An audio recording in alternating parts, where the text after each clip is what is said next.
Oke, kali ini kita bakal ngebahas cerita soal PT John Lynn Agroraya, atau kita sebut aja JRR ya. Ini tuh cerita soal pertumbuhan yang, wah gila-gilaan.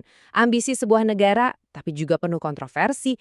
Coba deh bayangin, ada satu perusahaan, sahamnya itu meroket sampai ratusan persen cuma dalam setahun. Dan kalau kita lihat operasionalnya, wah skalanya raksasa. Pertanyaannya, apa sih yang bikin harganya bisa terbang setinggi itu? Yuk kita bongkar bareng-bareng. Nah, ini dia perjalanan kita nanti. Pertama, kita lihat dulu gimana hebohnya saham JAR ini di pasar. Terus kita bedah perannya buat energi di Indonesia. Abis itu kita intip nih, valuasinya ini masuk akal nggak sih? Nggak lupa kita sentuh juga soal isu lingkungannya. Terakhir, kita simpulkan semuanya. Kenapa JAR ini bisa dibilang pertumbuhannya tinggi, tapi risikonya juga tinggi. Oke, kita mulai dari bagian pertama ya, yang bikin nama JRR ini jadi buah bibir di mana-mana. Performa sahamnya yang luar biasa.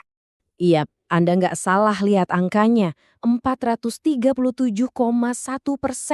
Kenaikannya ini benar-benar gila-gilaan, sampai-sampai Bursa Efek Indonesia harus turun tangan dan menghentikan perdagangannya sementara.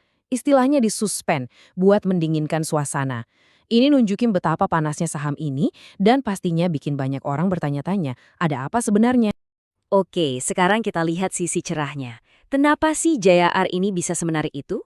Apa yang bikin dia jadi penting banget buat Indonesia? Jawabannya ada di bahan bakar. Produk utamanya JAR itu namanya biodiesel atau nama teknisnya FAME.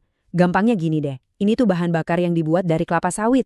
Nah, pemerintah Indonesia mewajibkan biodiesel ini dicampur sama solar biasa.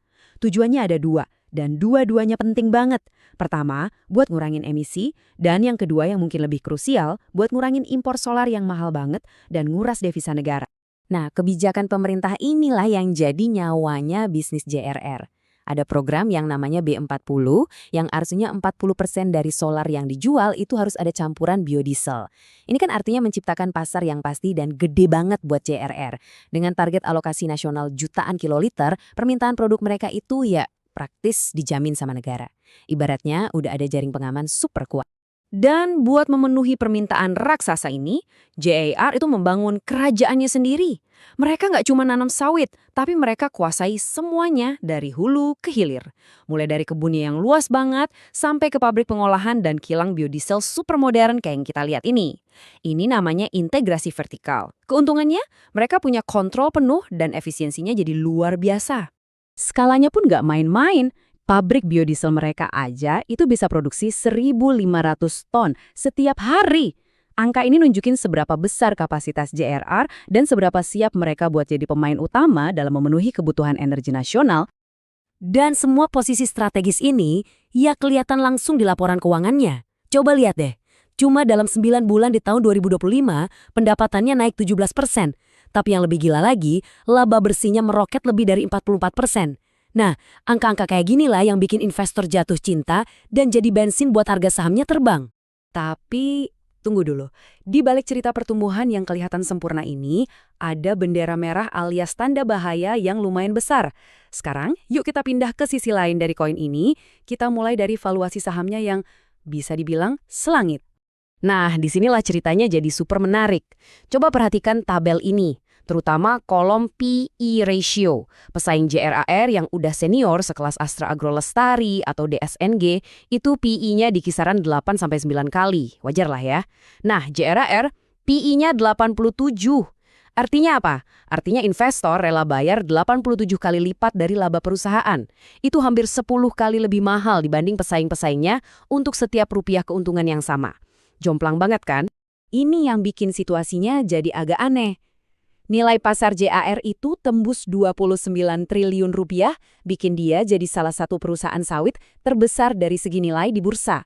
Tapi kalau kita ukur dari aset fisik, misalnya luas lahannya, mereka itu justru lebih kecil dari banyak pemain lama. Jadi ada semacam gap besar nih antara harga di pasar saham sama aset real yang mereka punya. Oke, lanjut ke faktor resiko besar yang kedua, isu lingkungan, sosial, dan tata kelola, atau yang sering kita dengar sebagai ESG. Nah, ini jadi tantangan reputasi yang serius, khususnya buat perusahaan induknya JRR. Ini bukan main-main loh. John Lynn Group, induknya JR, itu masuk ke daftar no buy, alias jangan dibeli dari banyak banget merek global raksasa. Nama-namanya pasti kita kenal semua. Unilever, PepsiCo, Cargill, bahkan sampai Ferrero. Kenapa? Karena ada tuduhan terkait deforestasi. Efeknya apa? Ini jelas membatasi kemampuan JR buat jualan produknya ke pasar ekspor yang standarnya tinggi dan harganya bagus. Dan disinilah letak konfliknya. Di satu sisi, ada blacklist dari perusahaan-perusahaan global. Tapi di sisi lain, kalau kita baca laporan resmi JR, mereka bilang berkomitmen penuh pada keberlanjutan. Mereka pakai istilah triple bottom line, seimbang antara planet, manusia, dan profit. Nah, benturan antara tuduhan dari luar dan klaim dari dalam inilah yang jadi inti dari resiko reputasi yang mereka hadapi. Oke, jadi pertanyaannya, gimana dua cerita yang kelihatannya bertolak belakang ini bisa ada di satu perusahaan yang sama? Sekarang, mari kita coba tarik benang merah dari semua yang udah kita bahas. Kekuatan terbesar JAT itu ternyata sekaligus jadi kelemahan terbesarnya. Kebijakan biodiesel dari pemerintah itu kan jaminan pasar buat mereka. Itu sisi bagusnya. Tapi itu juga artinya mereka jadi super tergantung sama satu pembeli, yaitu pemerintah dan kebijakannya yang bisa berubah-ubah. Contohnya waktu pemerintah nunda rencana program B50, itu langsung bikin ketidakpastian. Ini ibarat pedang bermata dua. Jadi, inilah rangkumannya. Dua sisi JR. Sisi positifnya, peran kunci buat energi nasional, produksi yang efisien dari hulu ke hilir, pasar domestik yang pasti, dan pertumbuhan laba yang bikin ngiler. Tapi sisi negatifnya, valuasi saham yang udah melambung tinggi banget, resiko ESG dan reputasi yang nggak bisa dianggap remeh, ketergantungan sama pemerintah, dan akses ke pasar global yang terbatas. Ini tuh definisi klasik dari investasi high growth, high risk. Potensinya gede, tapi tantangannya juga segede itu. Pada akhirnya, cerita JAR ini meninggalkan kita dengan satu pertanyaan besar yang perlu direnungkan. Nggak bisa dipungkiri, perusahaan ini punya peran penting banget buat cita-cita kemandirian energi Indonesia. Tapi dengan harga saham yang terbang ke bulan dan bayang-bayang isu lingkungan yang pekat, kita jadi harus bertanya, berapa harga yang sesungguhnya harus dibayar untuk semua ini? Sebuah pertanyaan yang jawabannya mungkin nggak sederhana.